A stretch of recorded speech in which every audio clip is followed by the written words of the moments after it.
Morning. Good morning.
All right, let's go ahead and start. Page 19.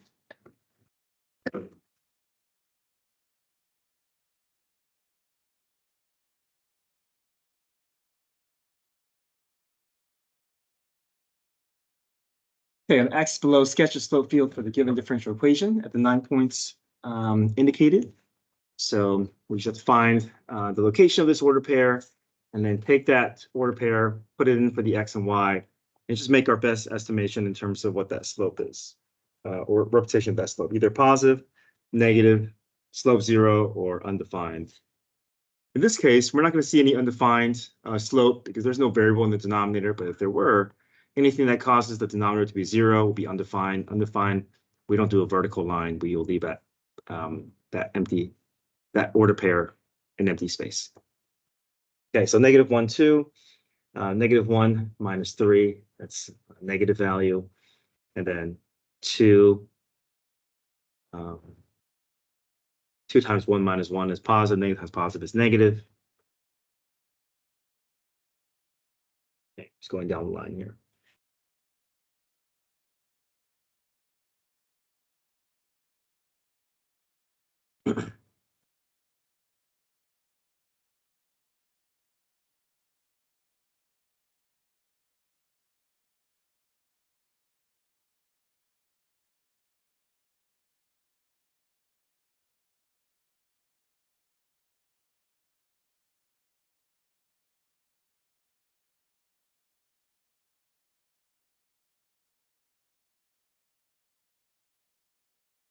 Okay, next up, find the particular solution. So we're going to solve this differential equation. The parentheses are there to help us. We don't want to lose the set of parentheses, but we're going to go ahead and just see if we can cross multiply.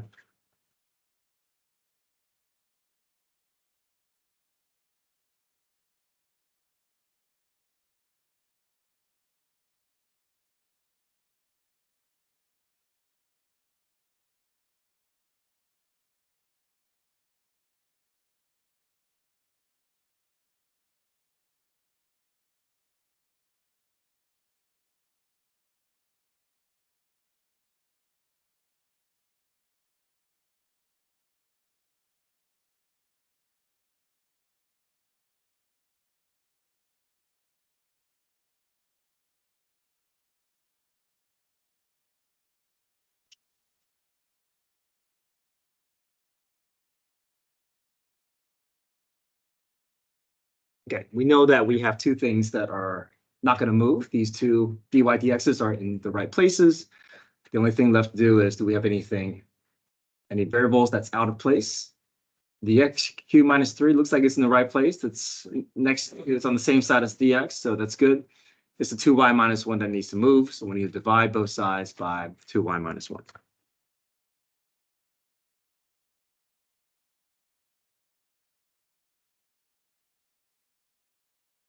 And the 2y minus 1 is going to end up in the denominator of that left side.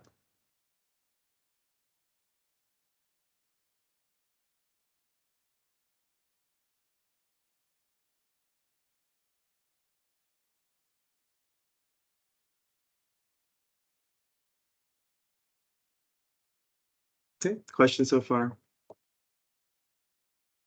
All right, full separation of variables. X is on the right, y is on the left. The right side should be pretty straightforward. There's no need for use substitution. I can drop the parentheses and understand these are just individual terms. I can go through the power rule on these for each of these terms. This side requires a little bit more setup here because the 2y minus 1, there's multiple terms below. We really need to go through use substitution. We wanted that the u-value be the entire denominator. So the u-value is going to be 2y minus 1.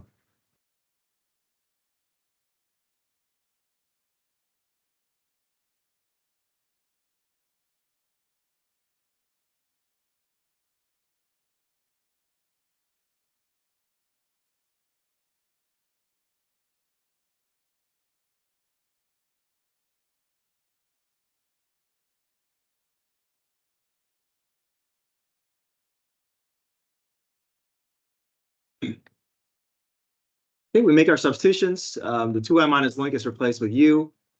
The dy gets replaced with du over 2. So we have 1 over u times du over 2. Still a little bit more setup needed.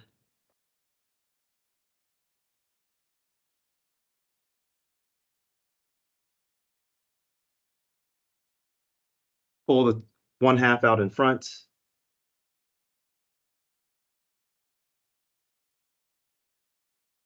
One over u becomes natural log absolute value of u,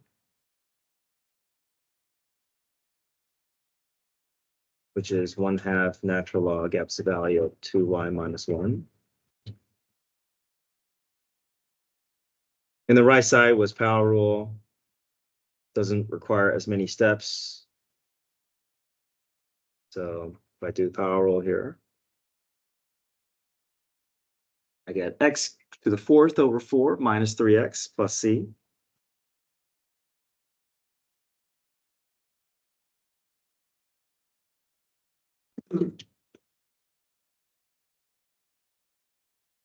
Okay, so all that is to take us up to the function level.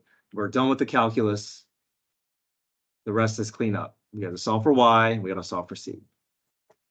Okay. Any questions up to this point?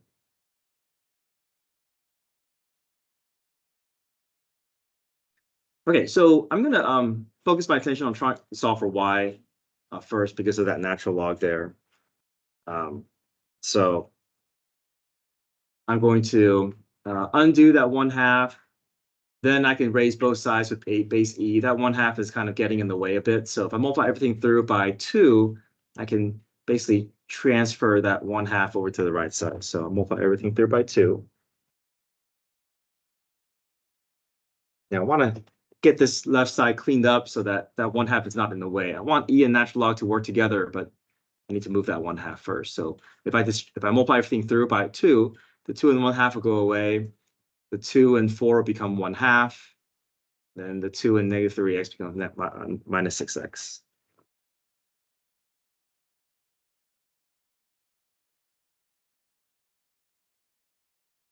So 2 and 4 in the denominator becomes 1/2. Distribute the 2 through. 2 times negative 3 is negative 6x plus c. So now I can involve base e. E and natural log can work together here. So we can raise both sides with e as the base.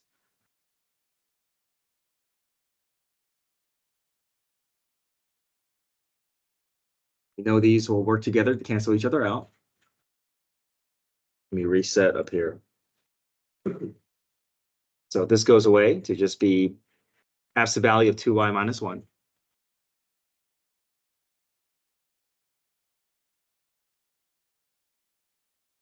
And then I want to separate that c away from the rest of the expression. So it's going to be e to the 1/2 x to the 4th minus 6x times e to the c. I want to separate that c away from the rest of the variable expression. So e to the 1/2 x to the 4th. There's no need to separate these two because this is all part of the variable expression. My whole point is to get that constant portion to be its own thing. Okay, any questions with this step here? Right, we know e to the c is just a constant. I can replace that with just a c at the base level. I know the absolute value can drop because the c will take in the plus or minus. So I have 2y minus 1 is equal to c e to the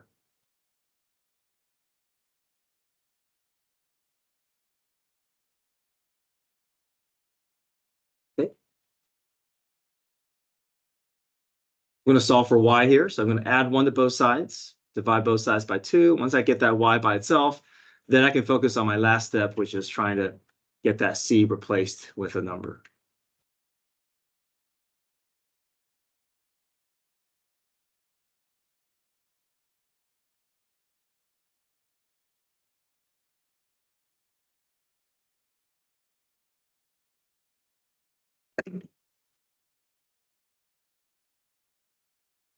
Okay. Divide both sides by 2, or I can think of it as multiply everything through by 1/2.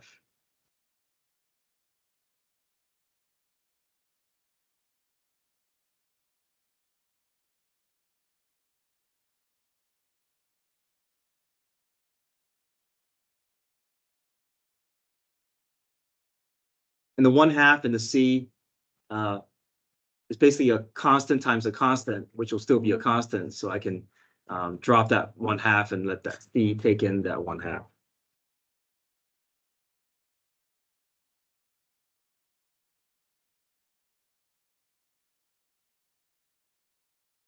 Okay, so we have our general equation. Our final step is to solve for c.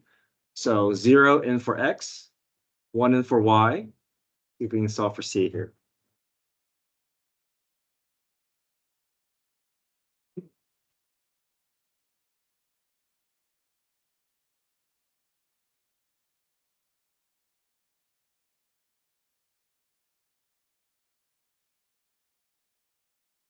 The nice thing about that 0 is going to wipe out my entire exponent. So it's just 0 minus 0. So e to the 0. So that's just going to be just c, right? That e0 just goes away, becomes 1. Okay, so 1 equals c plus 1/2. Solve for c. Subtract 1/2 from both sides. So c equals 1/2. Now update my equation. Replace the c with 1/2, and then that's my particular equation.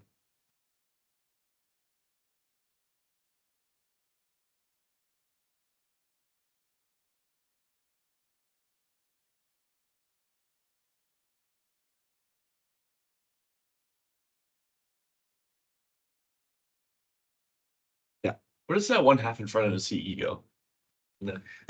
I made it go away because 1/2 times c is just a constant, so I can just let that drop out. It's like negative times c. It's just c, so there's no need to hold on to that 1/2. Even when you like plug in the numbers, you don't need. Well, right at this stage, I'm just trying to get to my general solution. I'm just trying to clean up as much as I can. And then once I get from general to specific, then I'm focused on trying to replace the c with a number. It just so happens that this number ends up looking like this number, but it has no relationship.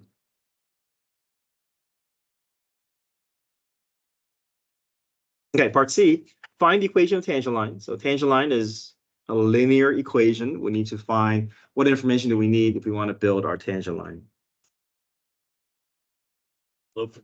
Yeah, slope and point, right?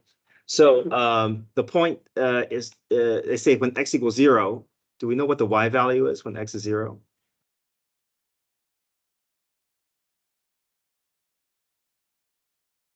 X-intercept. Well, we know the x value is 0, but do we know what the y value is? What's the order pair? F of X. Which is what? F of 0. Which is 1, right? It may not be provided for you directly here. If it's not provided for you here, you want to look elsewhere to see if anything is provided. Now, if it was really not provided, then you can plug that 0 into this function, and you will get that order pair from there. So sometimes it's given to you, sometimes it's not, but you always have some resource to get to it. So my order pair is 0, 1.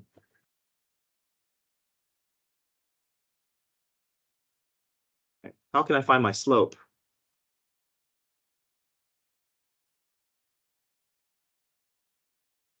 Is there anything available to us that can help us arrive at our slope?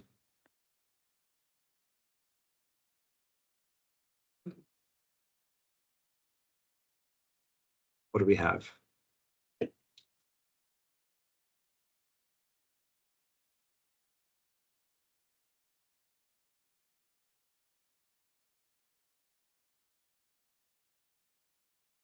dy dx, yeah. So I want to make sure that you guys are good with that. I mean, you're going to see it on the test, so I want to make sure that you know how to find the slope, right? The slope of your linear equation comes from your dy dx. This is your slope formula. It's basically your f prime. Okay, so 0 in for x, 1 in for y.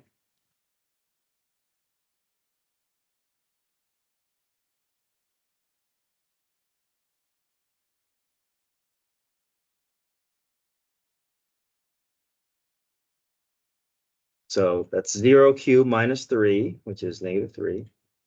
2 times 1 minus 1, which is 1, which is negative 3. Okay, so I have my order pair, I have my slope, point slope form.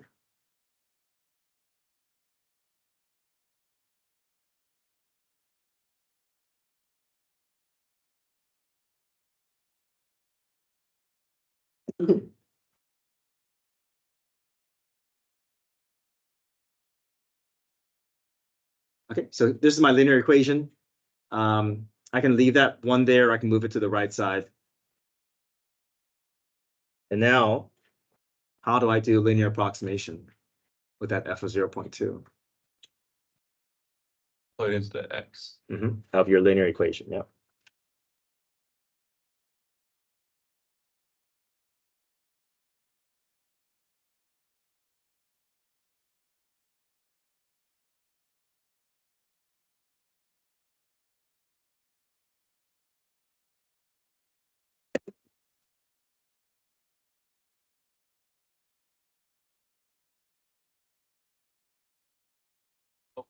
Yeah. So like on like the very top, like on this the slope field portion, you have to like plug in all each of those numbers. Right. So plug in each order pair into the derivative, get a number. It won't be more than 10, right?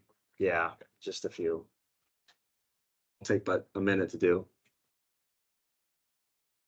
Okay, good. Any other questions?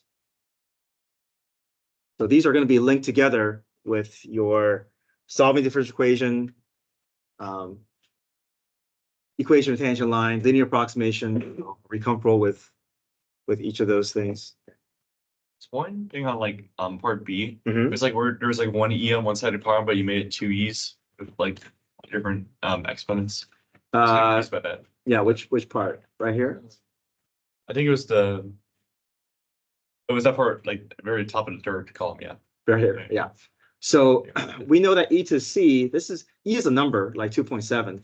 C is also a number. So a number raised to a number, I can just clean that up and just call it c. And then I can just pull that c in front of this expression here. I'm just really just cleaning that up and making that just a c. You can only bring natural log when it's like 1 over u.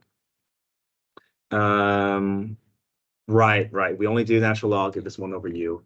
Now, if it's 1 over u to any other power, you got to bring it up to the top and go through a power rule, right? It's only 1 over u to the first power when you use natural log.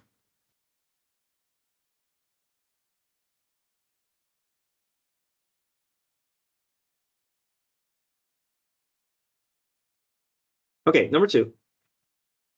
We have a definite integral, 3e to the x over square root of 1 plus 2e to the x dx.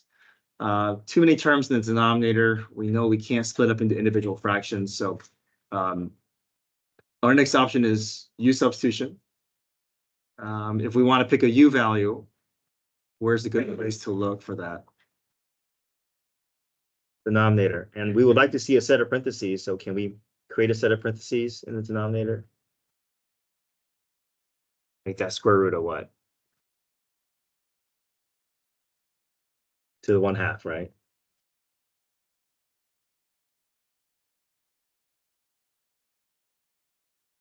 Okay. So then what's our u value?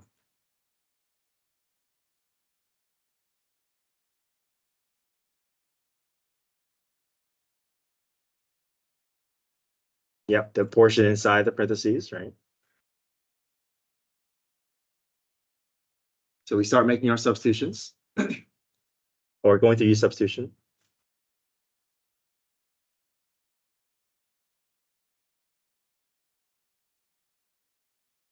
Okay, term by term. What's derivative of 1? 0. What's the derivative of 2e to the x?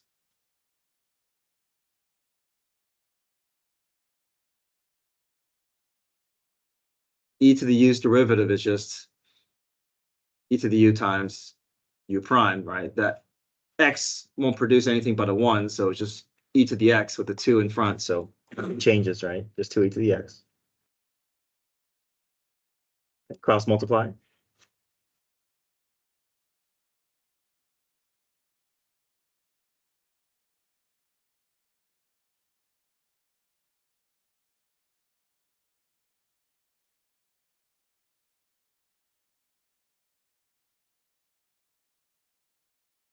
Okay, we start making our substitutions. Denominator, u to the 1/2. Don't forget about that 1/2. That 1/2 is still needs to be part of my problem here.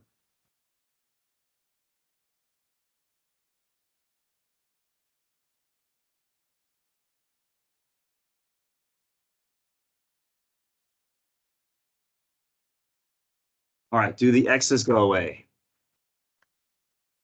Yeah, that's a good sign, right? But what can we push out in front? 3/2, okay.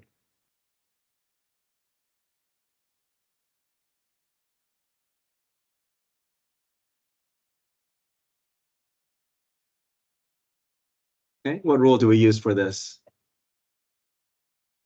Natural, well, it would be natural log because of explain. Yeah, that exponent tells us it's not natural log. If it was to the first power, that's be perfect fit for natural log. That's my power rule. We gotta go to the power rule, but that u is in the wrong place. We gotta push that u up to the top before we do power rule.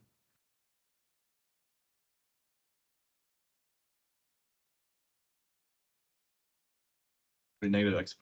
Yeah. Now we can go through our power rule process. We add 1 to the exponent divided by the new exponent.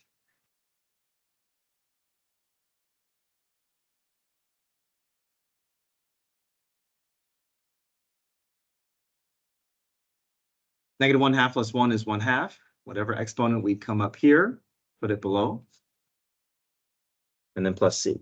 Okay, so dividing by 1/2, the same thing as multiplying by its reciprocal.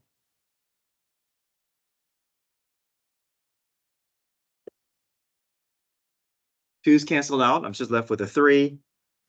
Oh, sorry, this is not plus c here. We have a definite interval here.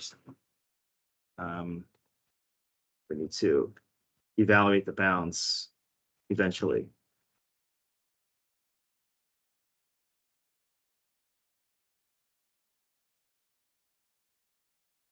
Okay, replace the u with the original variable, 1 plus 2e to the x.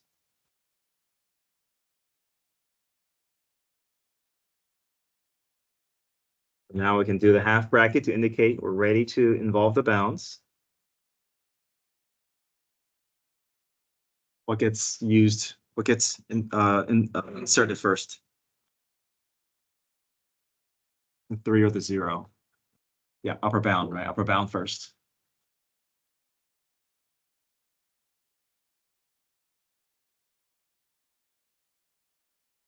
minus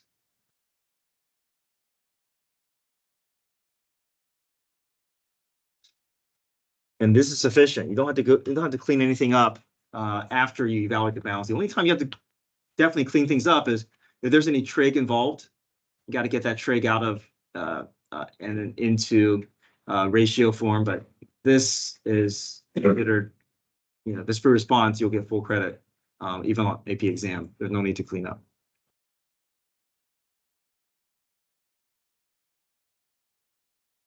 So is there ever a case where the balance will be out of order? This If it's out of order, you can you don't have to worry about it. You just if it's 0 and 3 down here, you can plug in the 0, plug in the 3. I would say the only time you got to worry about the order is if you're trying to look at a graph and try to pull information from a graph, then you would prefer to read from left to right. Otherwise, if you really want the balance to be in order and they're out of order, you can swap them, get them to be in order, but you just have to make sure you put a negative in front of your expression. So to me, I don't think it's worth the hassle and the trouble. But if you want to, you can do it and it'll still be fine. Just have to make sure you put a negative in front of your expression.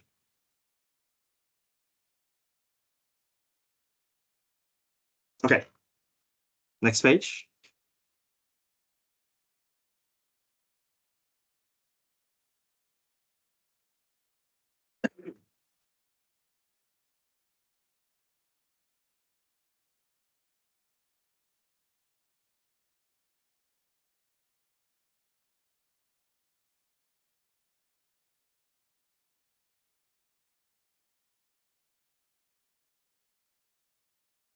Okay, so the rise in population of a town is directly proportional to the number present at any time t. So this is p prime equals kp. So there's my differential equation. And in my general solution, I know I can just jump to what we know to be true, right? P is equal to CE to the KP. I mean, we can solve the differential equation, but we already know that this is what it's going to be.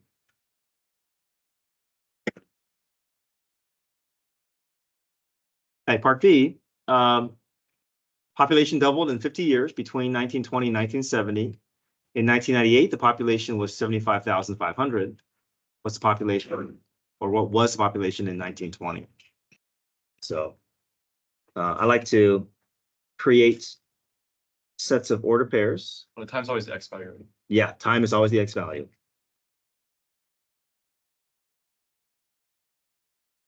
And we like to involve 0, just make things easier here. So 0 is the earliest time that you see. So 0 will represent what? 1920? Yeah. So in 1920, year 0, what's the population? We don't know, right? We know that's what we're solving for. So we'll just let C represent initial value, since that's essentially what this is going to represent in the end. But we do know that 50 years later, the population is going to double. So I can say 50 comma what? 2C. 2C. And then in 1998, the population was 75,500. So how many years after 1920? 78. 700.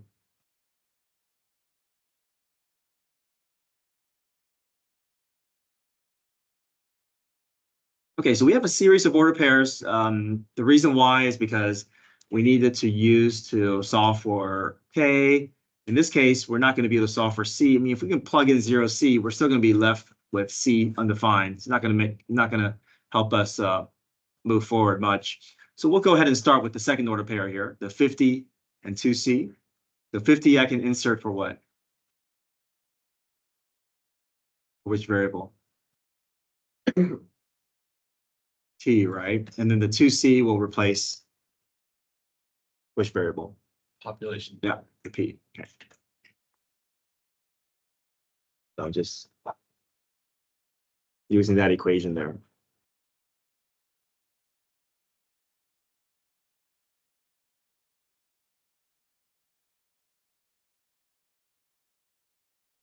Okay, is there an easy variable that can go away here? can I easily remove from this equation? Divide both sides by C, and I mean, I know we're solving for C, but we're going to have to solve for K first before we can come back to C. So 2 is equal to all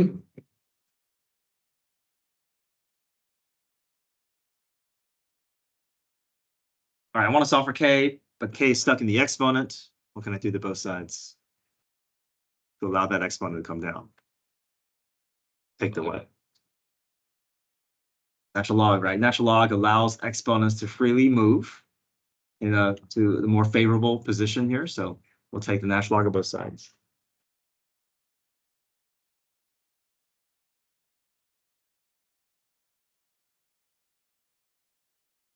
Okay, so now that we're inside the natural log expression or log expression, that 50K can be put where?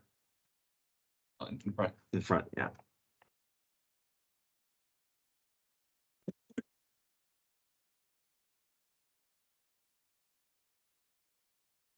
Natural log of E just becomes, what's natural log of E equal to? 1. Okay, so that can just go away. Divide both sides by 50. I can solve for K.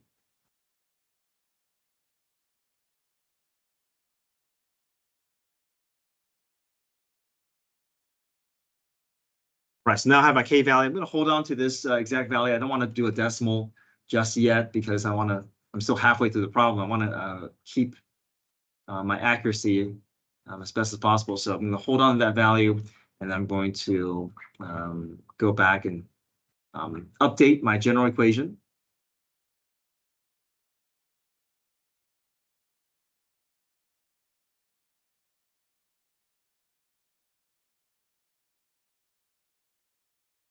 Now I should be able to solve for C because my last set of order pair, this 78 can go in place of what?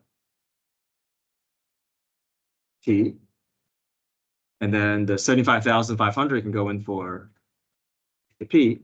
And then that should allow me to see that all the variables are accounted for. The only thing left over is C. I should be able to solve for C, just dividing and multiplying, right?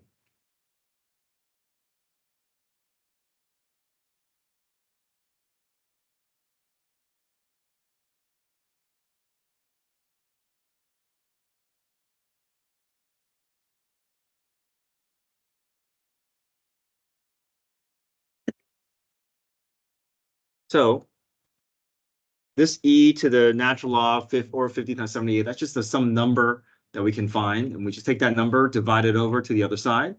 And then whatever C is, that's our answer.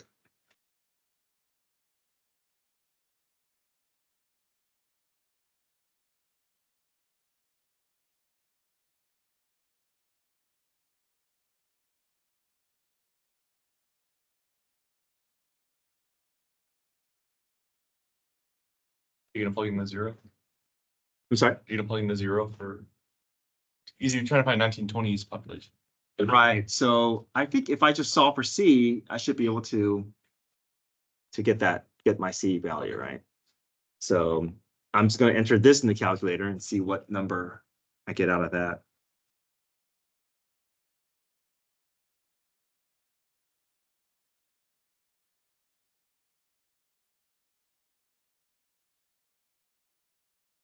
So I get 2.94853 out of that.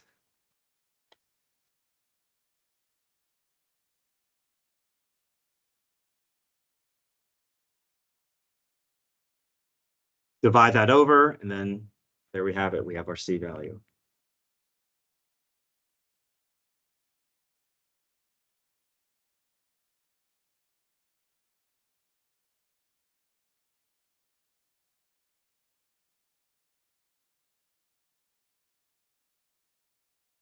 So we can predict that in 1920, the population was 25,606.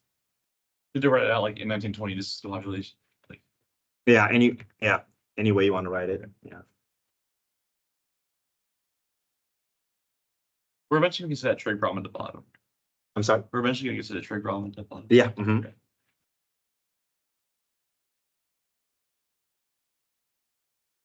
Right, number 4, match the differential equation with the slope field. So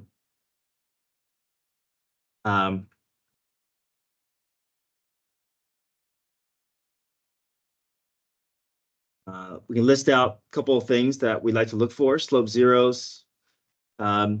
Maybe it's at y equals 0, or sorry, it's at x equals 0 here. It's like those are, looks like that's indicative of a slope 0 there. Slope undefined.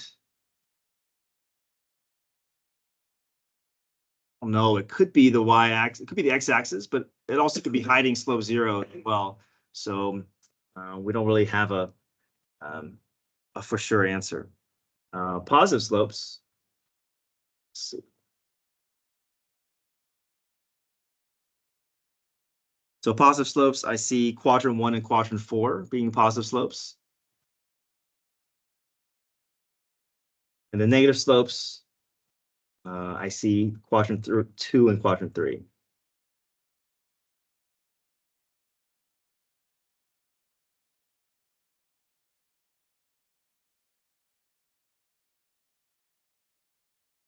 So I'm going to try to eliminate some answers that are obviously incorrect here. If I were to plug in, let's say 1, 1, 1, 1 should produce a positive slope for me, but 1, 1 is giving me a negative number here. So this is obviously not correct. Part C is also not correct because no matter what order pair I plug in, this is always getting back returning a positive number.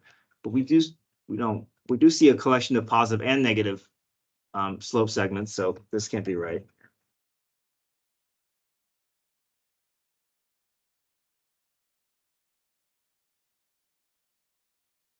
Okay, so it looks like all these 3 are still in play here. Maybe I can look at quadrant 4 to see what I can get from there. So quadrant 4, let's say 1,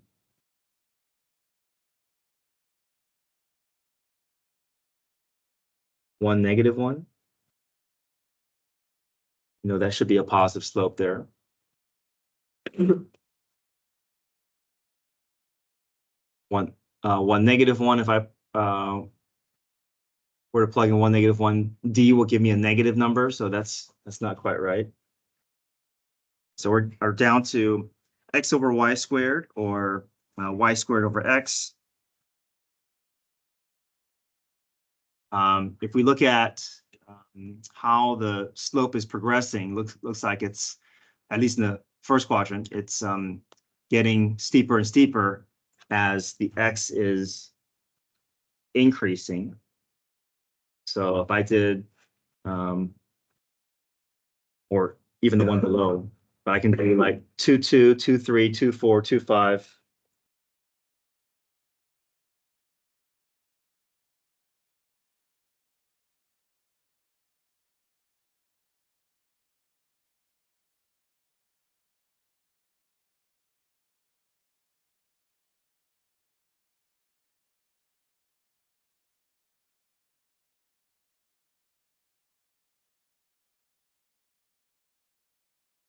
Oh, sorry, my bad. I think I got to flip around here.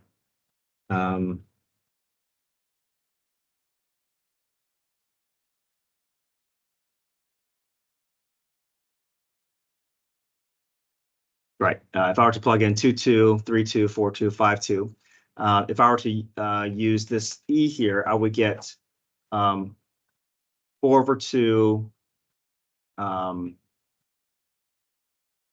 Let's see, 4 over 5. And we see that this doesn't look like a 4 over 5 here. It looks like a much steeper slope here. Let's see, 4 over 2, 2 squared, 2 over 4 squared. Let me see here.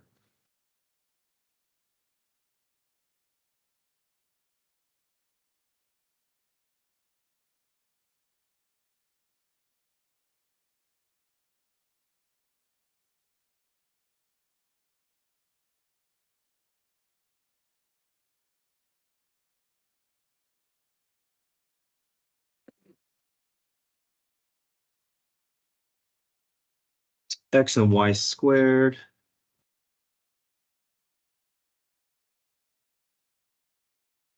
So this one would be where my positive and negative signs will be completely dependent on the x value. The y is always going to be positive. So whenever the x is negative, this will always be negative. So my x is positive here, my x is negative here, my x is positive here, my x is negative here. The same thing over here as well, completely dependent on the x. Okay, I had it being b. What do you guys think?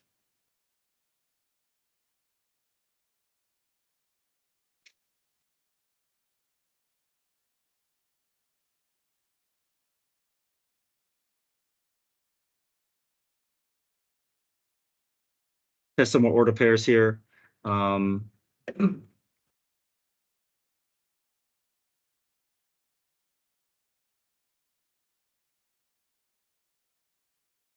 That's right. That's right. Well,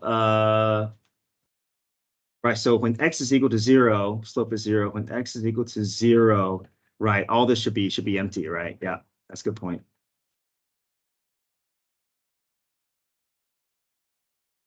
When x is 0, this should all be empty, but we do see some order pairs here. Yeah, so B is going to be our best fit, even though these are pretty similar to each other.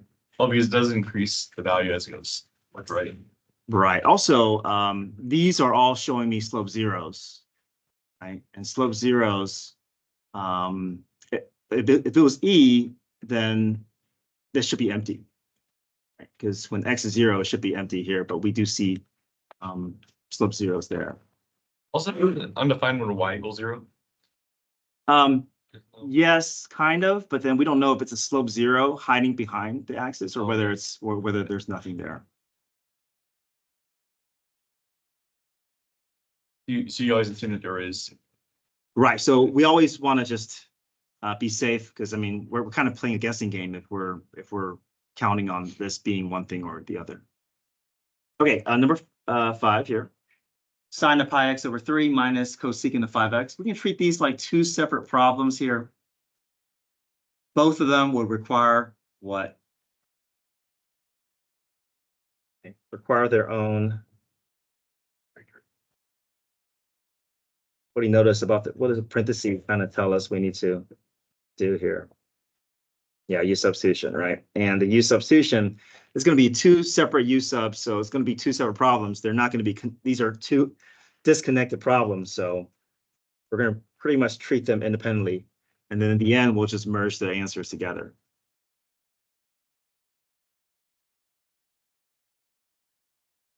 So my u value is pi over 3x. My derivative is pi over 3.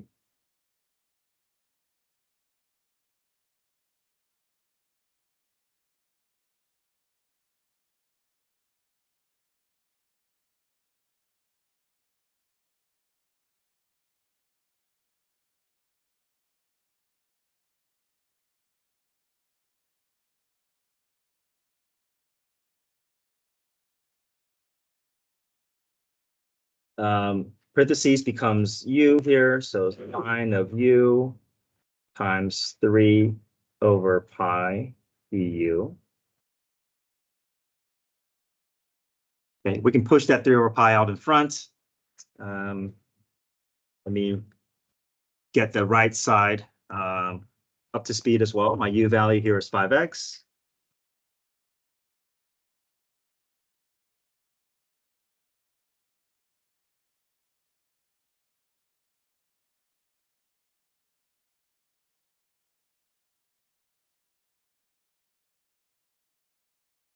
Okay, so I can push a 1/5 out in front. Okay, I'm going to reset here. I have 3 over pi integral of sine u du minus 1/5 integral of cosecant u du.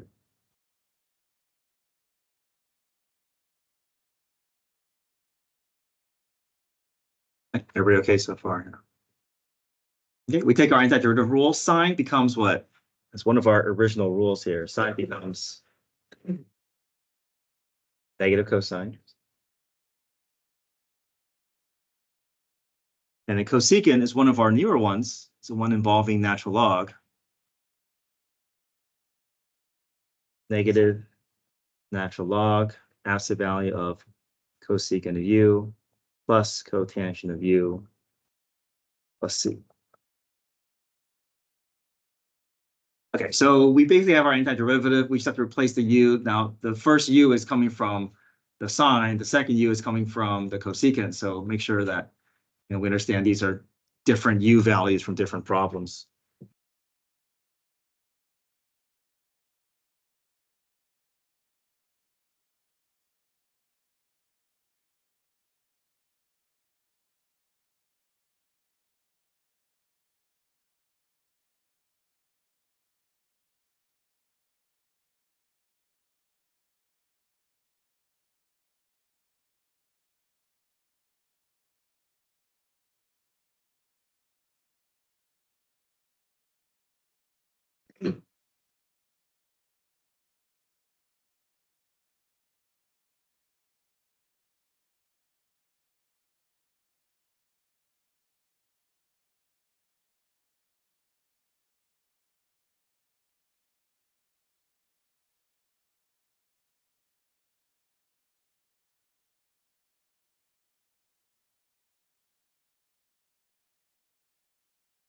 Okay.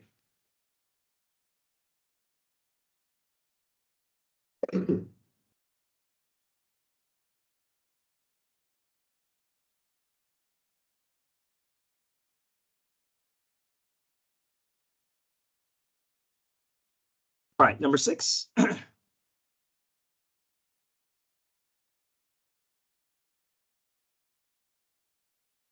you go, we need it.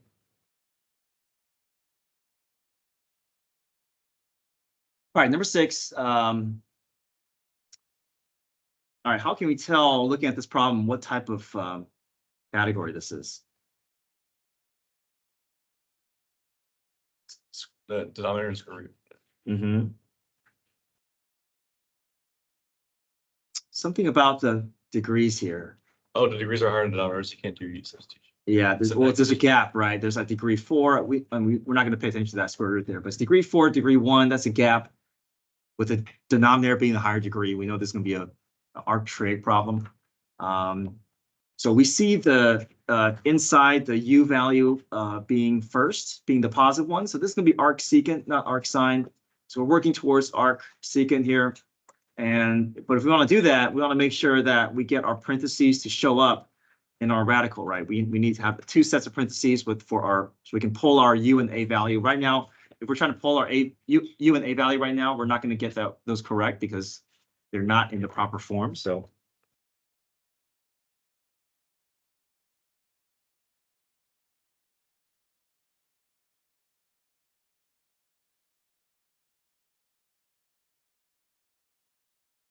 okay, so we need to make some slight adjustments, right? What can I put inside this first set of parentheses so that when I square it, it's going to be the same as what we started with, 16x to the 4th. 4x squared. 4x squared, okay. Or just wait, 4x. And what can I put inside this parentheses? So when I square this, I'm getting the same, I'm getting 7. Root 7.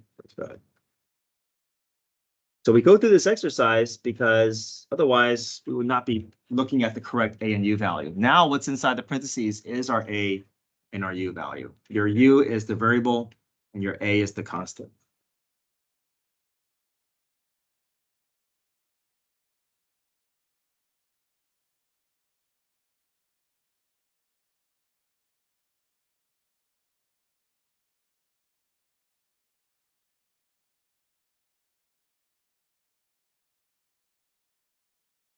Okay, so we start making our substitutions here.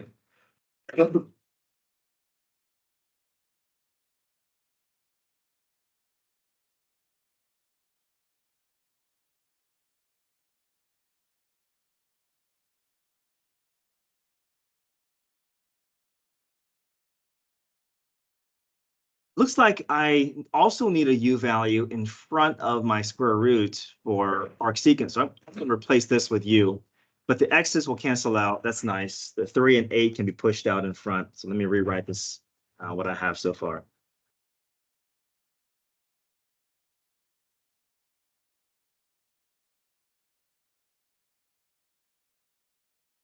So now I have a perfect match with the arcsecant rule. So 3/8 comes first times 1/a. Arcsecant, absolute value of u/a.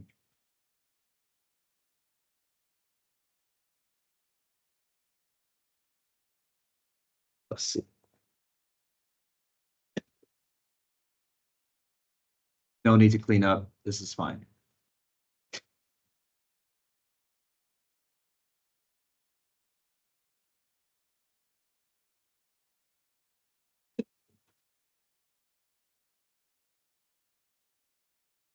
Yeah.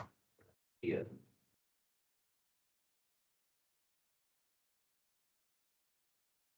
Yeah. u/a. Let me see. Oh, right here. So this needs to be my u value as well, because that's what the rule says. I need a u here, so I'm going to replace that 4x² with a u. Yeah, that's part of the rule for arcsecant. It's cosecant right there. I'm sorry. At the bottom, the answer is yes.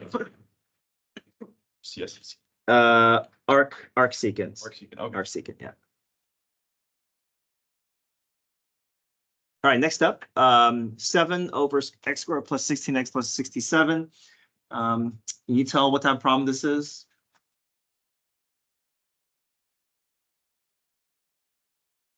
What he knows about the degrees here? There's a gap, right? Yeah. Denominator being higher degree. So this is also arc trig. Synthetic division. Well, no, synthetic division would be more like number 8. Okay. Degree in the high, it's higher in the numerator than denominator, and degree in the denominator is a linear term. So this will be arc tangent because there's no square roots. But we got to do something with the trinomial before we get ready for our u and a value. We got to do what with this?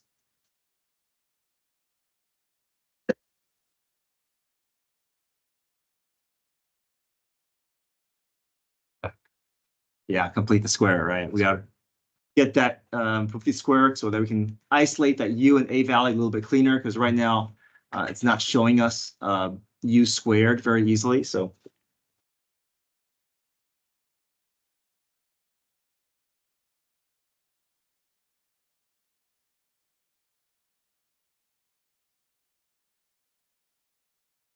we'll do spaces on either side of the constant. Plus space followed by a minus space. Okay. What's the formula for our space?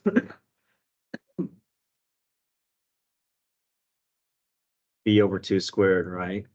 What's our b value? 16. Yeah. So 16/2 is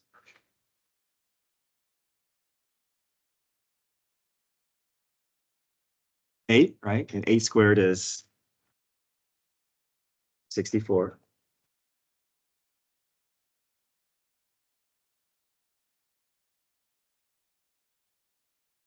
Okay, this should factor nicely. Multiplies to be 64, adds to be 16.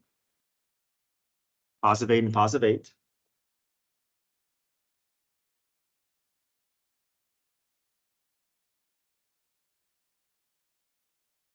And then 67 minus 4, 64 is 3. Okay, we can reset here. So I have 7/x plus 8 squared plus 3 dx. I would like to get 2 sets of parentheses, so I need to adjust that 3 there.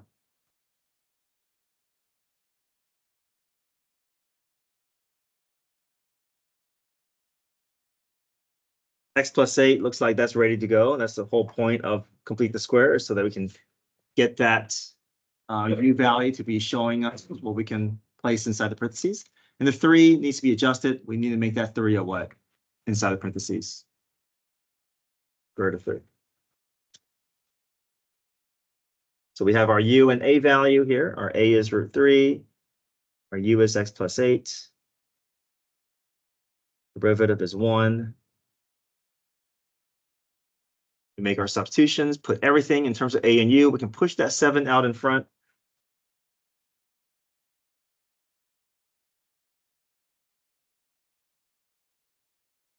perfect match with our arctangent rule. So now we can jump into our arctangent rule. 7 comes first, followed by 1 over a, 1 over root 3. Arctangent of u over a plus c.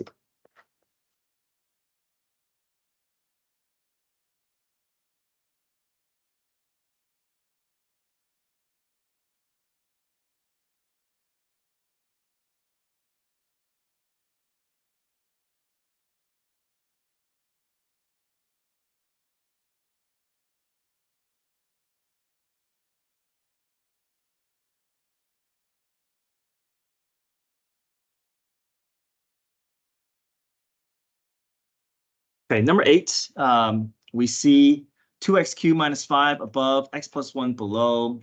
If there's only one term here, we can separate and expand that way, but that x plus 1 kind of makes it more difficult for us to do that. U substitution is not going to be a good fit. This is going to be a synthetic division problem. Yeah. So I've read that as the last one. Could you bring that 7 up to that numerator? Could you? You could, yeah, you could put that 7 up here if you Okay. wanted to. So synthetic division, the hope is that we can split this up into individual problems so that we're not having to deal with that one fraction. So x plus 1, we can put a -1 as our factor. And we'll create our half box. We need to have a coefficient representing each of the degrees here. So 2 is for x cubed. 0 is for x squared, because there's a couple missing degrees here. 0 for x, and the -5 is my constant. We pull the first number below the line, multiply, and add, multiply, and add, multiply, and add.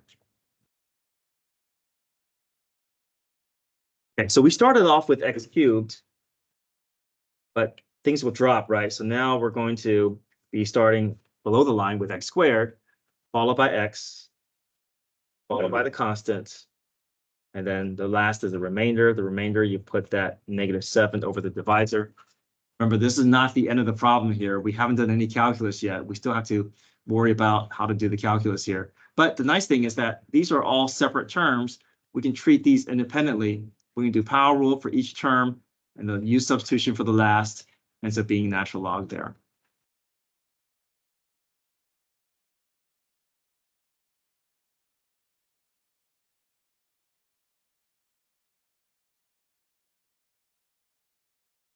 So first few terms, we'll do power rule.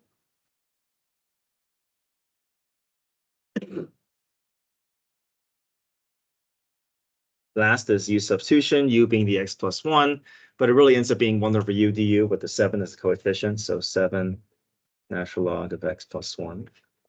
Now this is definite integrals here. So once we find the antiderivative, we don't put a plus c, we're going to put a half bracket, and we have to involve those bounds there. So 3 gets inserted for all the x's first.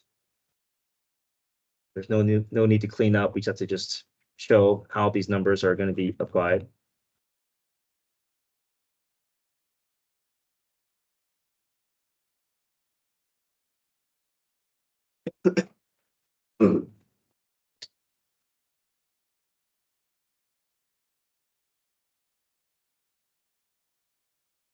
And that's fine. There's no need to clean up all that mess there.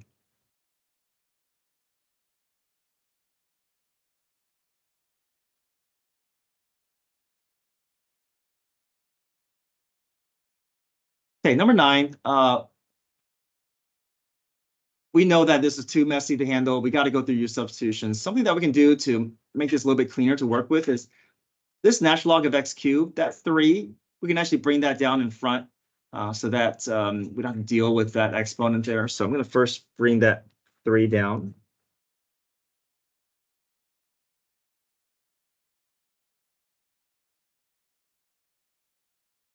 And that cleans up a little bit here. I can just make that 6x, or I can pull the 5, 6 out in front. Maybe that's even cleaner.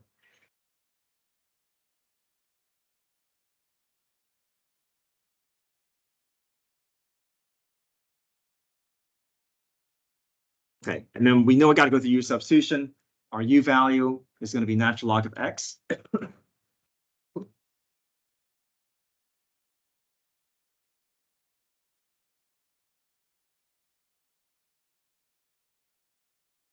Derivative of natural log of U is U prime over U, so 1 over X.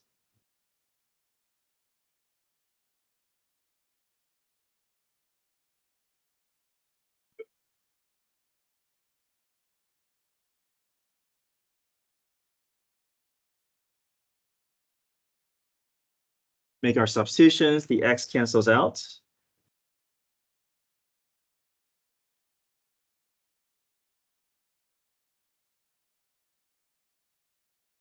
One over U becomes natural log absolute value of U, so 5/6, natural log absolute value of U plus C. And now replace the U back in terms of the original variable.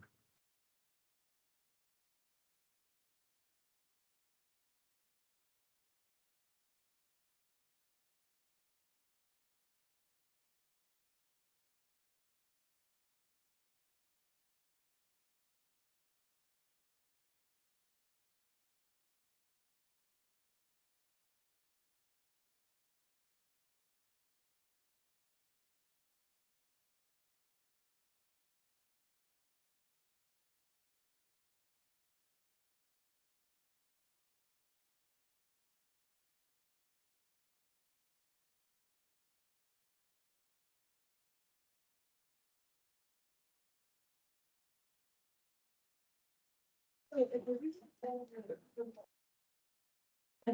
be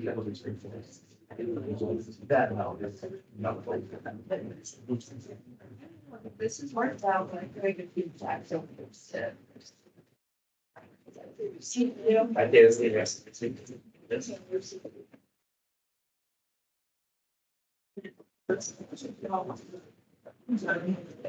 Oops.